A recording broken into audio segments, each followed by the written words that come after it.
ফিলিস্তিনিদের পাশে দাঁড়ালো সৌদি আরব। তুরস্কের আনাতোলিয়ায় অনুষ্ঠিত গাজা যুদ্ধ বন্ধের আন্তর্জাতিক পদক্ষেপ বৈঠকে সৌদি পররাষ্ট্রমন্ত্রী প্রিন্স ফয়সাল বিন ফারহান সাফ জানিয়ে দিয়েছেন, ফিলিস্তিনিদের বাস্তুচ্যুতির প্রস্তাব সৌদি আরব ঘোরতরভাবে প্রত্যাখ্যান করে।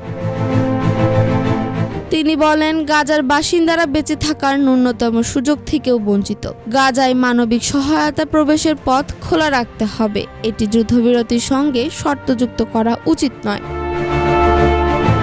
সৌদি আরব গাজা যুদ্ধবিরতির প্রতি সমর্থন পুনর্ব্যক্ত করেছে এবং মিশর ও কাতারের মধ্যস্থতার ভূয়সী প্রশংসা করেছে।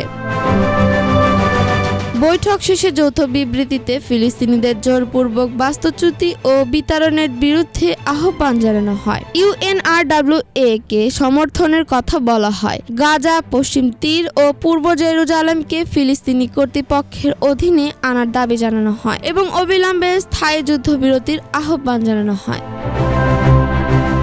দখলদার ইসরায়েলি নীতির তীব্র নিন্দাও জানানো হয়েছে। ফিলিস্তিনিদের পক্ষে সৌদি আরবের এই অবস্থান কি বদলে দিতে পারে আন্তর্জাতিক মতামত?